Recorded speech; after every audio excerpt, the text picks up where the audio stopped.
ქვეყნის მაკროეკონომიკური სტაბილურობა, ფინანსური სისტემის მდგრადობა და მონეტარული პოლიტიკის სანდოობა. საკითხები, რომელიც ქვეყნის ეკონომიკის განვითარების ერთგვარი ბარომეტრია. ინფლაციური ზეწოლის მართვაზე, ლარის სტაბილურობასა და სავალუტო რეზერვების მოცულობაზე პასუხისმგებლობის ეპიცენტრში ეროვნული ბანკია. რა გამოწვევის წინაშე იყო ქვეყნის ცენტრალური ბანკი მთელი წლის განმავლობაში? მარეგულირებელი ინსტიტუტი 2025 წლის განმავლობაში როგორ ხედავდა საკუთარ როლს, როგორ ხვდება ის 2026 წელს, როგორია საინვესტიციო გარემო და სტრატეგიული ხედვა, რომელიც საფინანსო სისტემის მომავალ განვითარებას განსაზღვრავს. სტუმართან საქართველოს ეროვნული ბანკის პრეზიდენტთან ნათია თურნავასთან ერთად განვიხილავთ. ძალიან დიდი მადლობა პირველ რიგში გაცემაში სტუმრობისთვის. წლის ბოლოა და რა თქმა უნდა შევაჯამოთ 2025 წელი, რომელსაც მარტივი დასაწყისი არ ჰქონდა, თუმცა ვიდრე ამ ნაწილს გადავიდოდეთ და მთლიანობაში წელის შეფასებას გთხოვდეთ, ასევე მაყურებელს კიდევ ერთხელ განვუმარტავ, როგორი იყო თქვენი პროგნოზი წლის დასაწყისში და წლის ბოლოს რა სურათი მივიღეთ, ამაზეც ვისაუბრებთ, თუმცა მანამდე რა თქმა უნდა მინდა კითხოთ საქართველოს მეთაურის განცხადებასთან, მიმართვასთან დაკავშირებით, რომელთაც მან მიმართა საზოგადოებას და შესაბამის უწყებებს დაავალა ამ კუთხით მოუწოდა, რომ საკითხი, რაც ეხება სამოხმარებლო ფასებს, იყოს მაქსიმალურად შესწავლილი. იმის გათვალისწინებით, რომ ინფლაცია ეროვნული ბანკის პირდაპირ საკითხია, საკურატორო, ასე ვთქვათ, და ინფლაციური პროცესების მართვა, ამით მინდა დავიწყოთ ჩვენი საუბარი. როგორია ეროვნული ბანკის პრეზიდენტის პოზიცია ამ საკითხთან დაკავშირებით და რამდენად არის შესაძლებელი სამოხმარებლო ფასების ისე რეგულირება, რომ ერთის მხრივ არც ბიზნესი დაზარალდეს და პარალელურად მოსახლეობასაც არ დააწვეს ის მძიმე ტვირთად. მოგესალმებით პირველ რიგში, მივესალმებით თქვენს მაყურებელს. დავიწყებ, რა თქმა უნდა, საქართველოს მთავრობის და საქართველოს პრემიერ-მინისტრის ახლახან გაჟღერებული ინიციატივით. მინდა ვთქვა, რომ ძალიან მნიშვნელოვანი ინიციატივა, დარწმუნებული ვარ, რომ ეს ინიციატივა და ასეთი ტიპის მონიტორინგის და შესწავლის და ქმედების განხორციელება ძალსახად ხელს შეუწყობს ქვეყანაში დაბალინფლაციური გარემოს შემდგომ შენარჩუნებას და ფასების სტაბილურობის მეტად უზრუნველყოფას. ეს არის ინიციატივა, რომელიც მიმართულია არის კონკრეტულად საცალო ვაჭრობის სფეროში ფასწარმოქმნის მეტი გამჭირვალობისკენ, მეტი ლოგიკისკენ, პრევენციისკენ, რომ არ დაირღვეს სამართლიანი კონკურენცია და მოხმარებლის ინტერესები იყოს მეტად დაცული. თქვენ სწორად ბრძანეთ, რომ ქვეყანაში ფასების სტაბილურობის ზოგადი შენარჩუნება ეს არის ეროვნული ბანკის საზრუნავი, ჩვენ ამისთვის გაგვაჩნია კონკრეტული ბერკეტი, ეს არის საპროცენტო განაკვეთი, მარტივად რო ვთქვა, ჩვენი მონეტარული პოლიტიკა საპროცენტო განაკვეთი და საპროცენტო განაკვეთის მართვით ჩვენ ვცდილობთ რომ მოვახდინოთ ზეგავლენა ინფლაციაზე და საშუალოვადიან პერიოდში ვიქონიოთ ინფლაცია მიზნობრივი მაჩვენებლის ირგვლივ. ქვეყანაში ამ თვალსაზრისით საკმაოდ კარგი ვითარება იყო ჩამოყალიბებული ბოლო 2 წლის განმავლობაში მიზნობრივზე 3-ჯერ დაბალი ინფლაცია იყო, საშუალოდ 1.1%. წელს ინფლაციის მაჩვენებლებმა გადააჭარბეს გარკვეულწილად მიზნობრივს, მაგრამ ესეც ჩვენ მოლოდინი ჰქონდა ამისი, იმიტომ რომ წინა წლის დაბალ მაჩვენებელთან შედარებით უფრო მაღალი ჩანს ინფლაცია და ეხლა ასევე ვხედავთ ჩვენი პროგნოზის მიხედვით თანდათან იწყებს ნორმალიზაციას. ნოემბრის მაჩვენებელი უფრო დაბალი იყო, ველოდებით რომ ეს ნორმალიზაცია კვლავაც გაგრძელდება. მაგრამ როგორიც არ უნდა იყოს ეროვნული ბანკის მონეტარული პოლიტიკა, საპროცენტო განაკვეთთან დაკავშირებული პოლიტიკა ფრთხილი, მკაცრი და ამას ამბობს სავალუტო ფონდიც, რომ საკმაოდ ადეკვატური, მკაცრი, ფრთხილი პოლიტიკა გაქვთ, მარტო ოდენ ამ ბერკეტით შეიძლება გაჭირდეს ფასების სტაბილურობის შენარჩუნება, თუ კი ჩვენი მცირე ზომის ეკონომიკის, მცირე ზომის ბაზრის სხვადასხვა სეგმენტში და მათ შორის ვაჭრობის სეგმენტში დაირღვევა კონკურენცია და არ იქნება სრული გამჭირვალობა მიღწეული. აქედან გამომდინარე, ეს არის ურთიერთშემსები, ასე ვთქვათ, მიმართულებები და ჩვენ დარწმუნებულები ვართ, რომ ეს ახალი ინიციატივა მნიშვნელოვან წვლილს შეიტანს ინფლაციური მოლოდინების უკეთ მართვაში და დაბალინფლაციური გარემოს შენარჩუნებაში. აქვე ვიტყვი, რომ ეს არის სრულ შესაბამისობაში საუკეთესო პრაქტიკასთან იგივე ევროკავშირის არსებობს შესაბამისი დირექტივები, რომლებიც თავისუფალ ბაზრის პრინციპებში ჩარევას არ ნიშნავს? ეს არ ნიშნავს თავისუფალი ბაზრის პრინციპებში ჩარევას, იმიტომ რომ ზოგადად სხვადასხვა ბაზარზე ხდება ხოლმე მომხმარებელთა უფლებების დაცვა, მათ შორის არის შესაბამისი დირექტივები, რომელიც მიმართული არის უსამართლო სავაჭრო პრაქტიკების აღმოფხვრისკენ და ამისთვის არსებობს კონკურენციის კანონმდებლობა სხვადასხვა ქვეყანაში და მათ შორის საქართველოში, რომელიც საკმაოდ ახლოს არის ევროპულ ანალოგებთან და მთავრობის ვალდებულებაც არის, რომ იქ სადაც არსებობს ეჭვი და უშუალოდ სამართლიანი კონკურენციის დარღვევის, რაღაცა კარტელური გარიგებების, არალოგიკური ფასნამატების და იქ სადაც ასე ვთქვათ ეს ბაზრის, თავისუფალი ბაზრის პრინციპები ხელოვნურად ირღვევა ეჭვს ვამბობ მე, მან აუცილებელი არის ქმედება. აქედან გამომდინარე ეს პრინციპში ისევ და ისევ საუკეთესო საერთაშორისო პრაქტიკასთან შესაბამისობაში არის. ეგერთი გარდა ამისა აქ საუბარი არის მეტ გამჭირვალობაზე ისეთ მნიშვნელოვან სექტორში, როგორიც არის საცალო ვაჭრობა, ვიდრე საბოლოო ფასი ჩამოყალიბდება, რომლითაც მომხმარებელი იძენს პროდუქციას თუ რამდენად ლოგიკურია ეს ფასი, რამდენად სამართლიანია, რამდენად გამჭირვალე არის და საბოლოო ჯამში ეს კიდევ ერთი დაბიჯი არის გადადგმული იქითკენ, რომ ჩვენი ესეთი ჯანსაღი მაკროეკონომიკური გარემო და დაბალ ინფლაციური გარემო შენარჩუნდეს. კი ბატონო, თვითონ ინფლაციურ გარემოს რაც შეეხება, თქვენ აღნიშნეთ და ნოემბერში მართლა წამოსული იყო 4.8% იყო.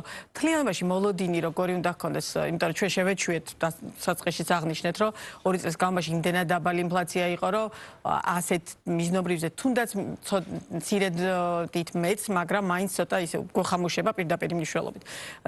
რა ფაქტორები განაპირობებს და მაგალითად გლობალურ ბაზრებზე არსებული ტენდენცია, როდესაც მონეტარული პოლიტიკის კომიტეტის გააწყობლებას აქვეყნებთ ხოლმე, იქ როგორც ჩიდა, ასევე გარე ფაქტორებს უსვამთ ხაზს და შესაბამისად გარე ფაქტორების ეს იმპორტირებული ინფლაციაზე ძალიან ბევრი საუბარია ხოლმე.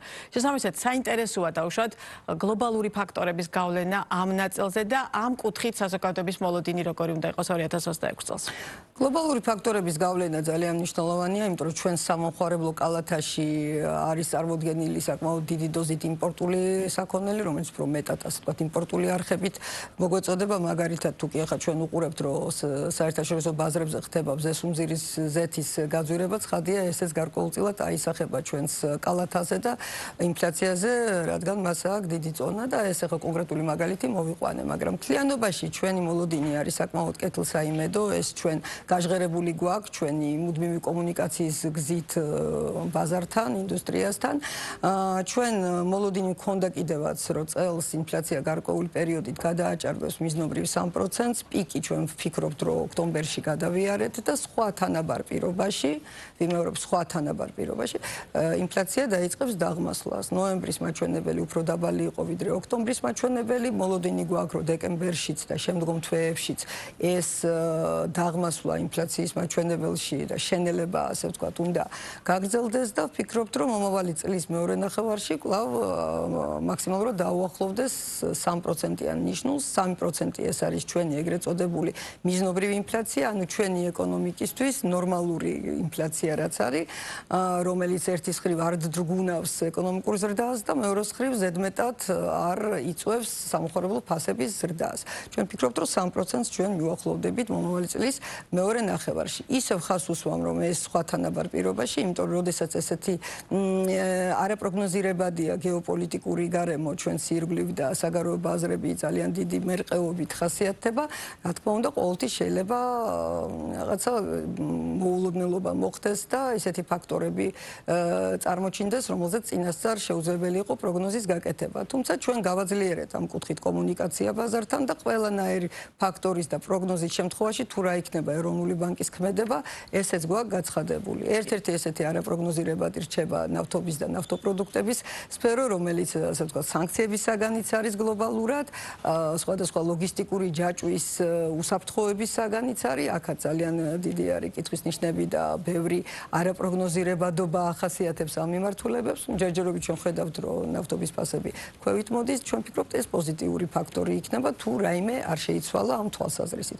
კიდევ ერთხელ რომ შევაჯამო, მოლოდინი არის, რომ ეტაპობრივად ინფლაციის მაჩვენებელი წელს იქნება საშუალო ინფლაცია 4%, ანუ 1%-ული პუნქტით მაღალი ვიდრე ჩვენი მიზნობრივი 3, მომავალი წლის მეორე ნახევარში მაქსიმალურად დაუახლოვდება 3%-ს. კი ბატონო. ეს არის ჩვენი ცენტრალური სცენარი. წლის დასაწყისში ვინმეს რომ ეთქვა, რომ მათ შორის შემცაც, რომ ლარის კურსი 2.70-ის ფარგლებში იმერყევებდა, შესაძლოა ეს ვიღაცისთვის ბევრია კვლავ, ვიღაცისთვის ცოტა, მაგრამ მთლიანობაში ამ ნიშნულში ამ ფარგლებში იქნებოდა, პირდაპირ მნიშვნელობით ვიცახი, რომ არ დავუჯერებდი და ვეტყოდი, რომ არასწორი პროგნოზს აკეთებთ.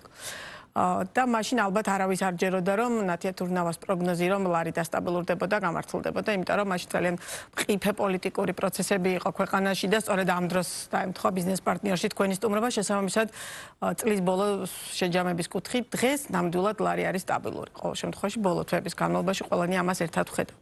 რა ფაქტორები იყო მთავარი, რაც მაშინ წლის დასაწყისში თქვენ გაძლევდათ იმის თქმის საფუძველს, რომ ლარი არ გაგექცეოდათ უხეში ფორმულირება, მაგრამ ეს რადგან გამოყენებული ტერმინია, სწორედ ამიტომ ვიყენებ ახლა მეც ამას. და რამ შეუწყო ხელი ლარის სტაბილურობას?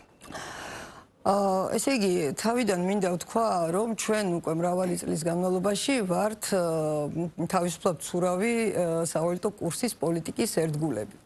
რას ნიშნავს ეს იმას ნიშნავს, რომ ჩვენ ხელოვნურად არ ვაკავებთ, ვერ ვაფიქსირებთ და ვერც დავაფიქსირებთ ჩვენი ეროვნული ვალუტის კურსს და თუ კი იგი არის სტაბილური, ამას უნდა განაპირობებდეს მაკროეკონომიკა, ჯანსაღი ეკონომიკური ვითარება და ძლიერი შემოდინება უცხოური ვალუტის ჩვენს ბაზარზე და სწორედ ამის ანალიზის შედეგად ჩვენ თამამად ვთქვით წლის დასაწყისში, თუმცა რა თქმა უნდა, ბევრი იყო დათქმა გეოპოლიტიკასთან დაკავშირებით, მაგრამ ჩვენ ვთქვით, რომ ასეთი ჯანსაღი მაკროეკონომიკური განვითარების და ტენდენციების პირობებში სხვა თანაბარ პირობაში ლარის კურსი იქნება ნაკლებად მერყევი და იქნება სტაბილური.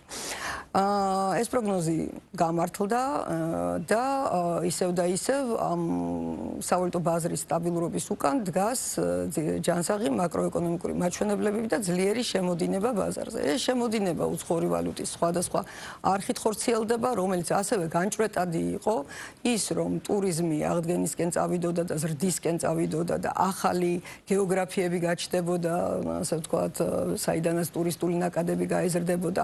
ამის პროგნოზირებაც შესაძლებელი იყო და ჩვენ ამას ვხედავთ, რომ ტურიზმი ერთ-ერთი არხია. ექსპორტი რომ მზარდი იქნებოდა, თუნდაც მომსახურების ექსპორტი გამომდინარე იქიდან, რომ ქვეყანაში ისეთი დარგები ვითარდება, როგორიც არის ინტერნეტ ტექნოლოგიები, კომუნიკაციები და ამ კუთხითაც ექსპორტია, განათლების სერვისების ექსპორტი და ასე შემდეგ. ეს პროგნოზირებადი იყო და მართლაც ექსპორტი ძალიან ძლიერად მისი ზრდის ტრენდი აჭარბებს იმპორტის ზრდის ტრენდს და ესეც შემოდინებაა. გზავნილები იზრდება, ფულადი გზავნილები იზრდება, თუმცა აქვე მინდა ვთქვა, რომ გეოგრაფია ფართოვდება, ანუ ის ერთჯერადი ფაქტორი, როდესაც ძირითადად ასე ვთქვათ, რუსეთ-უკრაინის ომის დაწყების შემდეგ რუსი მიგრანტები, უკრაინელი მიგრანტები, ბელორუსიდან წამოსული ხალხი, აი მათი კაპიტალური შენატანი იყო, ამან ჩაიარა და ძირითადი წყარო არის დასავლეთის ქვეყნები, ისრაელი და ესეც არის ერთ-ერთი მნიშვნელოვანი არხი ვალუტის შემოდინების. აქვე მინდა ვთქვა უცხოური ინვესტიციები. ამ ბოლო დროს ამბობენ, რომ დინამიკა არაერთგვაროვანია, წინა პერიოდთან შედარებით გარკვეული შემცირება მოხდა, მაგრამ მთლიანობაში რო შევხედოთ კლიენტს და პროდუქტთან მიმართებაში ერთ-ერთი მაღალი მაჩვენებელი გვაქვს სხვა ქვეყნებთან შედარებით და ინვესტიციების არხითაც შემოიდინება საკმარისი უცხოური ვალუტა. ყველაფერი ეს განაპირობებს ისეთ ვითარებას ბაზარზე, რომ ჩვენ თავისუფლად ვიძენთ უცხოურ ვალუტას იმისთვის, რომ შევავსოთ ჩვენი რეზერვები და გავზარდოთ ჩვენი ქვეყნის მედეგობა სხვადასხვა შოკის მიმართ. სავალუტო რეზერვები არის ისტორიულ მაქსიმუმზე. ამ საკითხთან დაკავშირებითაც ძალიან არაერთგვაროვანი შეფასება იყო, როდესაც დაახლოებით 1 წლისზე ცოტა მეტი ხნის წინ, 2024 წლის საპარლამენტო არჩევნების წინ, ეროვნულ ბანკმა დაიწყო არსებული სიტუაციის გათვალისწინებით სავალუტო რეზერვების გამოყენება, მაშინ იყო, რომ ჩვენ ძალიან მნიშვნელოვნად დავკარგეთ სავალუტო რეზერვები.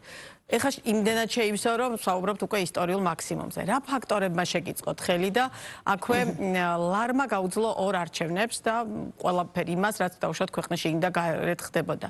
რა არის მთავარი განმაპირობებელი ამ შემთხვევაში, დაუშვათ იმისა, რომ სავალუტო რეზერვების ასე შევსება შეძელით?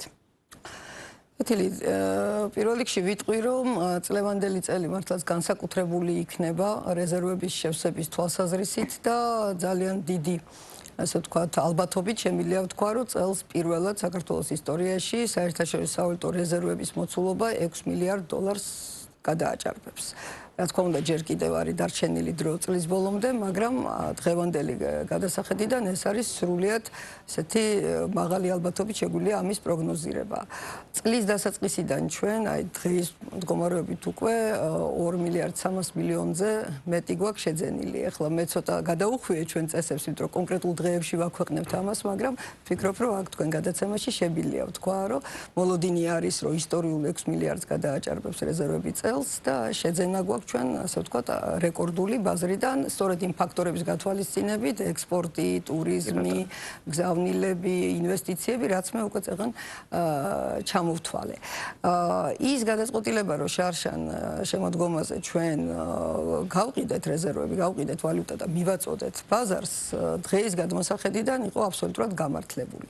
რატომ? იმიტომ რომ ეს არ იყო ჩემი ერთპიროვნული გადაწყვეტილება ცხადია, ქონდა ჩვენ კონსულტაციები ეკონომიკურ გუნდში, ქონდა კონსულტაციები ეროვნული ბანკის ძალიან პროფესიონალურ გუნდში და დავინახეთ ესეთი რამ, რომ შარშან მიუხედავად გარკვეული პოლიტიკური ტურბულენტობისა, გლობალური ფაქტორებისა, შიგნით ბაზარზე გაუარესებული მოლოდინებისა, სხვადასხვა პოლიტიკური ზეწოლისა, სხვადასხვა სპეკულაციებისა, ეკონომიკაში არაფერი მსგავსი არ ხდებოდა, ეკონომიკა იყო ჯანსაღი, ვითარდებოდა ჯანსაღად, მიმდინარე ანგარიშის დეფიციტი არ იზრდებოდა, პირიქით მცირდებოდა, ყველაფერი იყო წესრიგში. აქედან გამომდინარე, არანაირი ობიექტური მიზეზი იმისა, რომ ლარი გაუფასურებულიყო, მხოლოდ პოლიტიკური, ასე ვთქვათ, შეძახილების გამო არ არსებობდა. ამიტომ ვიყავით დარწმუნებულები, რომ უნდა შეუწყოთ ბაზარს ხელი, რომ დასტაბილურდეს და ლარის მყისიერი გაუფასურება არ მოხდეს. ჩვენ ამის ნიშნები დავინახეთ, მაგრამ არ დავუშვით, გამომდინარე იქიდან, რომ საკმარისი რაოდენობის ვალუტა დროულად მივაწოდეთ, წინასწარ მივაწოდეთ ბაზარს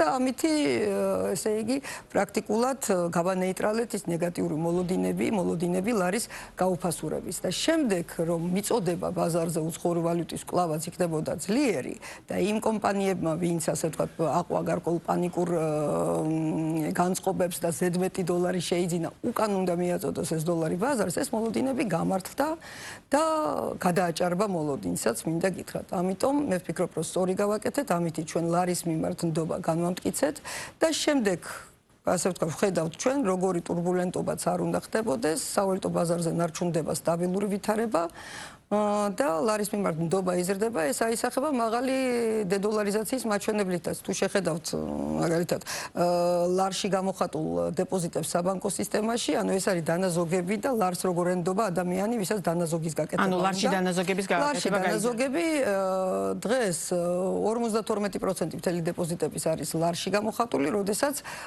პიკში, ასე ვთქვათ, აი, როდესაც გარკვეული სპეკულაციები იყო და ასე შემდეგ, პირიქით 56% იყო დოლარში გამოხატული და ეს მაჩვენებელი მცირდება.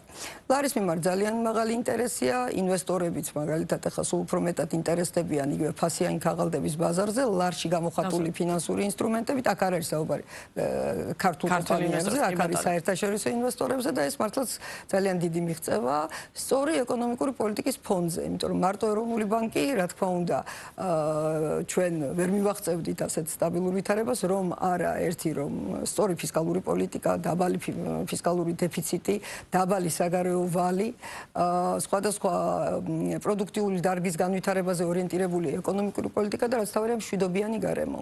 ეს არის რაც განაპირობებს ამას ყველაფერს საბოლოო ჯამში როგორც ჩარჩო. კი ბატონო. 2025 წელი საკმაოდ დატვირთული იყო საერთაშორისო ვიზიტებით. და აქედან არ შემილი არ გამოყო ამერიკის შეერთებულ შტატებში ვიზიტი, მათ შორის იგივე აზიის ქვეყნებში ვიზიტები, შუა აზიის ქვეყნებში ვიზიტები და საკმაოდ ისეთი ინტენსიური თანამშრომლობა თქვენს კოლეგებთან დაუშვათ საზღვარგარეთ. ამ ფაქტორებისგან გადმოსახედიდან საქართველოსთვის რომელი მიმართულება დღეს უფრო საინტერესო თუ ეს დაუშვათ საინვესტიციო გარემოს კუთხით გულისხმობ, რა თქმა უნდა, საფინანსო ინსტიტუტებზე მაქვს ხედულობაში საუბარი და რამდენად ხედავდით იმ ინტერესს, რომ საქართველოში მათ პირობითად ამ ნაწილში დაუშვათ დასავლური ბანკი იქნება თუ აზიურმა ბანკებმა კიდევ უფრო მეტად გააქტიურონ საქმიანობა და გამოხატონ თავდაპირველად რა თქმა უნდა ინტერესი რეალური.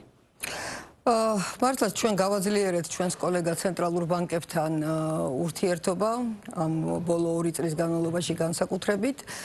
ზოგადად, რასაც ხედავთ ჩვენ გლობალურ ბაზარზე, ეს არის ეგრეთ წოდებული ფრაგმენტაციის ტენდენცია, როდესაც ძველი ტრადიციული მიწოდების ჯაჭვები, კავშირები იშლება და ყალიბდება უფრო თავის, ასე ვთქვათ, ნაჭუჭი იკეტებიან სახელმწიფოები, რაც რა თქმა უნდა ჩვენთვის არ არის მისაღები, არ არის სწორი და ამას უპირისპირებთ ჩვენ რეგიონალიზაციას. მე გულისხმობ ამ შემთხვევაში არ მხოლოდ ეროვნულ ბანკს, არამედ მთლიანად საქართველოს სახელმწიფოს და მთავრობას.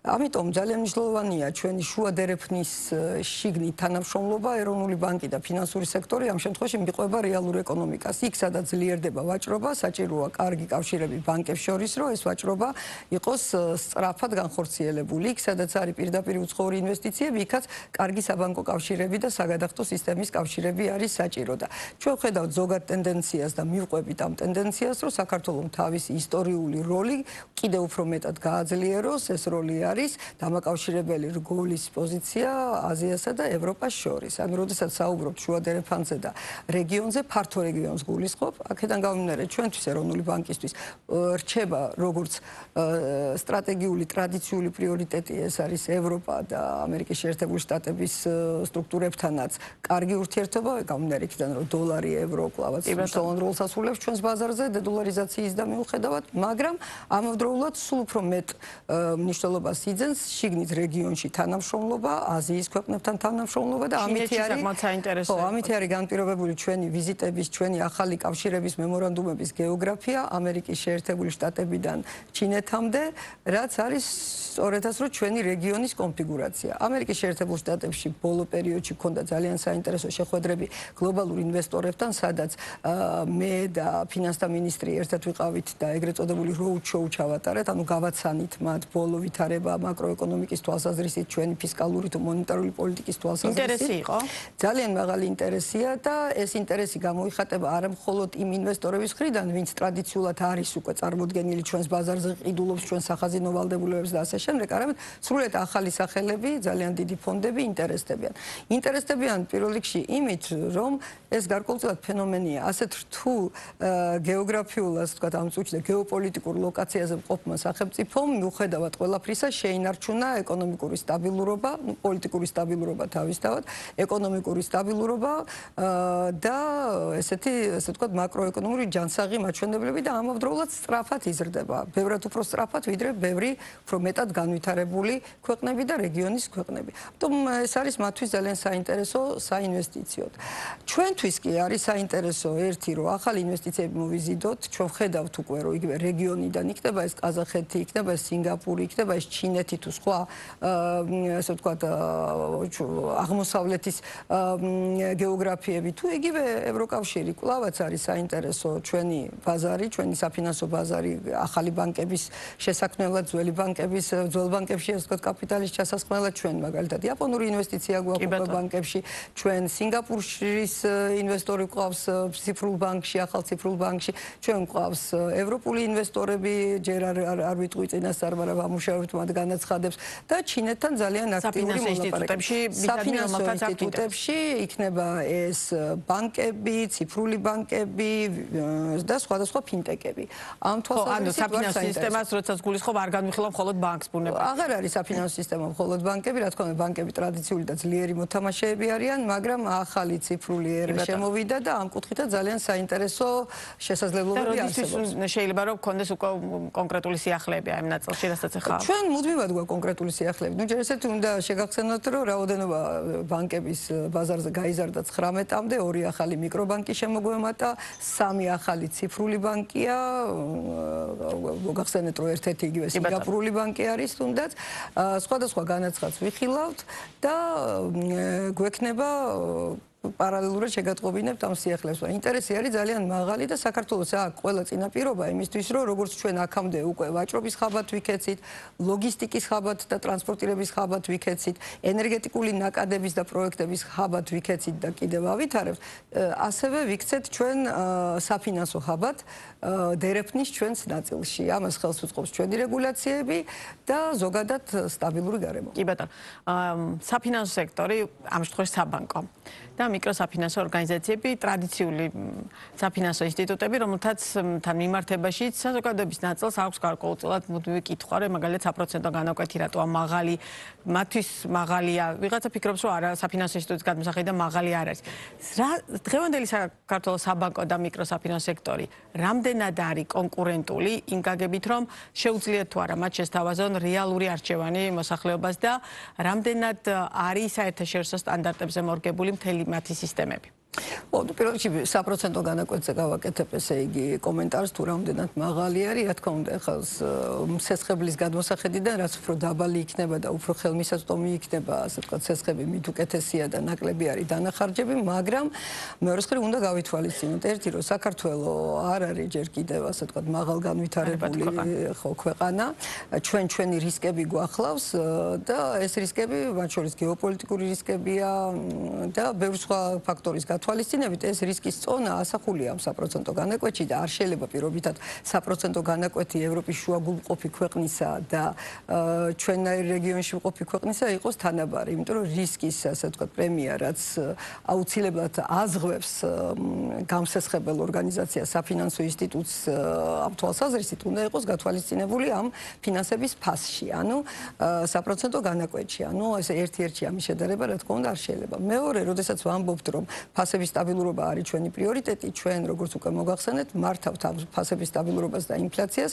100% განაკვეთით. თუ ზედმეტად არაადეკვატურად შევამცირებთ 100% განაკვეთს ლარის სესხებზე, ამან შეიძლება ხელი შეუწყოს ინფლაციას და პირიქით თუ ხდება გამკაცრება პოლიტიკით, ამითი ინფლაციას ვაკავებთ, ამიტომ აქაც ჩვენ, რა თქმა უნდა, ვისწრაფვით იქითკენ, რომ ეტაპობრივად დავწიოთ, იყო 11% ინფლაციის ჩვენი 100% განაკვეთი, რეფინანსების განაკვეთი, კი ბატონო, და ეხლა არის 8% და კიდე შეგვიძლია შემდგომი ბიჯები განვახორციელოთ, თუ კი ინფლაცია გააგრძელებს ნორმალიზებას და ამას, ასე ვთქვათ, წინასწარ ამის კომუნიკაცია ჩვენ გვაქვს. ეხლა რაც შეეხება კონკურენციას.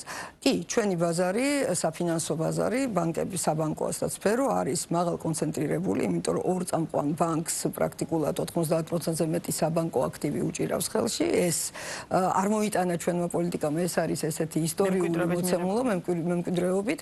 აქვე მინდა ვთქვა, რომ ეს ორი ბანკი ძალიან მნიშვნელოვანია ჩვენი ფინანსური სტაბილურობისთვის, მათი აქციები ივაჭრება ლონდონის ბირჟაზე, თუ კი ჩვენ უყურებთ, რომ პირდაპირ უცხოურ ინვესტიციებში ნომერ პირველი გეოგრაფია ეს არის დიდი ბრიტანეთი, ეს სწორედ ამ ბანკებში სხვადასხვა ინვესტორის მხრიდან ჩასმული, ასე ვთქვათ, ფინანსების და ინვესტიციიდან გამომდინარე. მაგრამ რა თქმა უნდა, ვისურვებდით, რომ იყოს მეტი კონკურენცია, ამას მაქსიმალურად ხელს უწყობთ. მე მოგახსენეთ, რომ ახალი საფინანსო ინსტიტუტები ჩდება, განსაკუთრებით საინტერესო არის ციფრული ბანკები, რომელიც აბსოლუტურად სრულიად ახალი კონცეფციაა, ტრადიციული ბანკებისგან განსხვავებით, მათ შეიძლება არ ქონდეთ ეს ესეთი დიდი ოფისები და ლონჯები და ასე შემდეგ და სრულიად ციფრულ სიფტყეში იყოს მათი მომსახურება, მაგრამ არანაკლებ მნიშვნელოვანი სწრაფად ზარდი და ეს არის მომავალი. ამ კუთხით განვითარდება აუცილებლად კონკურენცია, ასევე საგადახდო სფეროშიც ვითარდება კონკურენცია, იცით რომ ახალი კანონიც მიღებული, ჩვენ მივეცით შესაძლებლობა ეროვნულ ბანკმა არა მხოლოდ ბანკებს, არამედ საგადახდო სისტემის პროვაიდერებს, ეს არის მცირე ორგანიზაციები, რომელიც კონკრეტულად მხოლოდ გადახდებზე მუშაობს, რომ ჩვენთან ეროვნულ ბანკში გახსნან ანგარიშები და ნაკლებად დამოკიდებულები იყონ დიდ ბანკებზე და დამოუკიდებლად მოემსახურონ მომხმარებელს და ეს არის წინაპირობა საკომისიოების შემცირების, ანუ ამ კუთხითაც მნიშვნელოვან ნაბიჯებს ვდგამთ. აქედან გამომდინარე მაქსიმალურად იქ, სადაც კი ეს არ უშლის ხელს და არ ეწინააღმდეგება ფინანსურ სტაბილურობას, ჩვენ ხელს შევუწყობთ კონკურენციის ზრდას. ახალი ინვესტიციები, ახალი ბანკების შემოყვანა, იქნება ეს მსხვილი ბანკები თუ ციფრული ბანკის მოდელით, ესეც არის ჩვენი პრიორიტეტი და ამაზე სულ მუდმივად ვაყენებთ საქმის კურსში ჩვენ საზოგადოებას. ეს არის ჩინეთი, ეს არის სინგაპური, ეს არის ევროკავშირი, ეს არის ყაზახეთი, ახლა კონკრეტულ განაცხადებს გესაუბრებით, რომელიც თუ ყველაფერი იქნება შესაბამისობაში ჩვენ წესებთან მატერიალიზდება. კი ბატონო. და სავალუტო ფონდის მისია იყო ბოლო და რამდენიმე ვიზიტი ჰქონდა მათ და ბოლო შეფასება იყო საკმაოდ დადებითი, საკმაოდ არა, პირდაპირ მნიშვნელობით ძალიან დადებითი. რა თუ გავითვალისწინებთ, როგორი ურთიერთობა იყო სავალუტო ფონდთან რაღაც გარკვეული პერიოდის წინ, საკმაოდ მაინც არასასურველი, ასე შევაფასებდი. დღეს რადიკალურად სხვა სურათი გვაქვს. როგორ მივედით აი ამ გაუმჯობესებამდე, ანუ რა ფაქტორებმა განაპირობა ამ შემთხვევაში გაუმჯობესება სავალუტო ფონდთან ურთიერთობის და რამ შეუწყო ხელი, რომ სავალუტო ფონდს ეთქვა, რომ დიახ, საქართველოს ეკონომიკაში არის საკმაოდ დადებითი ტენდენციები და თან სავალუტო ფონდს ერთ-ერთი ყველაზე მაღალი პროგნოზი აქვს მაკროეკონომიკური კუთხით, 7.3% ქვეყნის ეკონომიკის ზრდის მაჩვენებლები და მათ შორის ეროვნული ბანკის საქმიანობა ძალიან დადებითად აქვს შეფასებული. სავალდო ფონდთან ჩვენ ვაგრძელებთ ძალიან მჭიდრო კომუნიკაციას, იქნება ეს ტექნიკური დახმარებები მათი მხრიდან სხვადასხვა მიმართულებით, თუ ჩვენი ეკონომიკის პერიოდული მიმოხილვა, სწორედ მსგავსი მისია იყო ჩამოსული ახლა და მართლაც მათი საჯარო კომუნიკაცია რაც არის და საჯაროდ დადებული, ასე ვთქვათ, ანგარიში ძალიან დადებითად აფასებს მთლიანად მაკროეკონომიკურ გარემოს, ეკონომიკურ პოლიტიკას, საბიუჯეტო მიმართულებით ფისკალურ პოლიტიკას და რაც ჩემთვის ძალიან სასიხარულოა და სამართლიანი არის ეს არის მონეტარული პოლიტიკა შეფასდა როგორც ადეკვატური, როგორც ეფექტური და პრინციპში ეს იმას ნიშნავს, რომ რეალური ფაქტები ასახა ამ შეფასებამ და ეს არის კარგი წინაპირობა, რომ ჩვენი თანამშრომლობა მომავალში კიდევ უფრო მეტად გაგრძელდეს და ყველა გაუგებრობა რაც იყო წარსულში აღმოიფხვრას. კი ბატონო, და ჩვენი საუბრის ბოლოს გასულ კვირას გამოქვეყნდა ბაზელის მმართველობის ინსტიტუტის 2025 წლის ანგარიში. საქართველოს პოზიცია ფულის გათხრების წინააღმდეგ ბრძოლის ინდექსით 27 პუნქტით არის გაუმჯობესებული. ფულის გათხრების თემა ერთ-ერთი გლობალურად ძალიან ისეთი აქტიურად განიხილება და ამ მიმართულებით ძალიან ტკივნეული პრაქტიკულად ყველა მიმართულებით ქვეყანა ცდილობს რომ რაღაც ნაბიჯები გადადგას, იმიტომ რომ ერთ-ერთი სერიოზული პრობლემა და გამოწვევა. რა როლი აქვს ამ ნაწილში ეროვნულ ბანკს და რა კეთდება იმისთვის რომ დაუშვათ ამ ნაწილში კიდევ უფრო წინ წავიდეთ და კიდევ უფრო გავამუჯობესოთ ჩვენი მდგომარეობა. ფულის გათეთრებასთან ბრძოლა ეს არის კომპლექსური თემა. ეროვნული ბანკი არ არის ერთადერთი პასუხისმგებელი უწყება, ვინც ასე ვთქვათ ამას ებრძვის, მაგრამ ერთ-ერთი მნიშვნელოვანი მონაწილე არის ამ პროცესის და ჩვენ ძალიან მოხარულები ვართ და ამაყები ვართ, რომ ჩვენი ძალისხმევა ასე კარგად შეფასდა და დიახ ბაზელის მმართველობის ინსტიტუტმა გადახედა რეიტინგს და ჩვენი პოზიცია 27 პოზიციით გაუმჯობესდა. ეხლა უკვე საქართველოს ფულის გათეთრებასთან ბრძოლის ეფექტურობის კუთხით ტოპ 40 სახელმწიფოში არის შეყვანილი და მათ შორის ევროკავშირის წევრი და კანდიდატი ქვეყნების და ნატოს წევრი ქვეყნების შორის ტოპ 20-ში მოვხვდით. ეს არის აღიარება მართლა ჩვენი ძალისხმევის, იმიტომ რომ ძალიან ბევრი პრევენციული ზომა გატარდა. პირველ რიგში ეს არის სწორი პოლიტიკის და მოთხოვნების დამკვიდრება საბანკო სისტემაში, ეხლა უკვე არასაბანკო სისტემაშიც, იგივე სხვადასხვა ასე ვთქვათ საგადახდო სერვის პროვაიდერები, კრიპტო ოპერაციების პროვაიდერები, ვისაც ჩვენ ვარეგულირებთ, აქაც ჩვენ მაქსიმალურად ვამკაცრებთ ამ კუთხით ზედოხედულობას, მაგრამ პირველ რიგში ბანკებში არის საკმაოდ მკაცრი ჩარჩო დაწესებული. ეს არ არის მარტივი, ისე ვამბობ, მაგრამ ეს უზრუნველყოფს ჩვენი საფინანსო სისტემის გამჭვირვალობას და მიმზიდველობას. იქნება ეს ფულის გათეთრებასთან ბრძოლა თუ საერთაშორისო სანქციების დაცვა და სხვა შორის იგივე საერთაშორისო სანქციებთან მიმართებაშიც ვიტყვი, თქვენ გახსოვთ, რომ ბევრი მითქმა იყო, როგორ დაიცავს ასე თქვა ჩვენი საბანკო სისტემა დღემდე ჩვენი საბანკო სისტემა და მათ შორის ჩვენი ეროვნული ბანკის რეგულაციის და ზედამხედველობის ქვეშ ზედმიწევნით იცავს სანქციებს, რაოდენ რთულიც არ უნდა იყოს. მაგალითად ამ თქვენი ხელმძღვანელობის პირობებში ყოფილა რომელიმე ქვეყნიდან მომართვა რომ რაღაც დარღვევის ნიშნებს ხედავენ?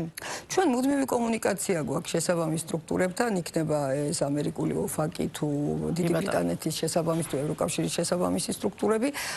კონკრეტული დარღვევის ფაქტზე ჩვენ კომუნიკაცია არ ქონია, მაგრამ თუ კი რაიმე არის დაუშვათ საეჭვო, ან კითხვებს იწვევს, ან გარკვევას საჭიროებს, ჩვენ ძალიან სწრაფი კომუნიკაცია გვაქვს ამ თვალსაზრისით და ესეც არის ერთ-ერთი ნიშანი, როდესაც საუბრობთ, რომ ქვეყანა იცავს სანქციებს და იგივე ებრძვის ფულის გათეთრებას, რომ რეაგირება იყოს პისიერი. ეს არის და ერთ რამესაც ვიტყვი, როგორც დასტურს იმისა, რომ ჩვენი საფინანსო სისტემა უკვე ცნობილი არის და ნდობა მოიპოვა იმ თვალსაზრისით, რომ აქ სანქციები ზედმიწევნით არის დაცული.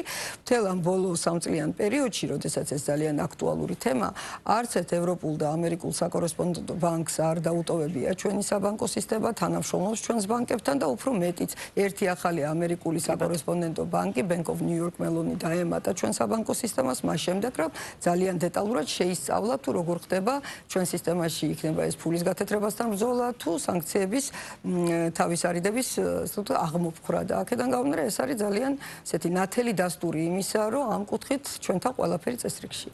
ძალიან დიდი მადლობა საინტერესო საუბრისთვის. წარმატებებს გისურვებ და რა თქმა უნდა შევხვდებით 2026 წელსაც. ნათია თურნავა იყო ბიზნეს პარტნიორის პირდაპირ ეთერის სტუმარი.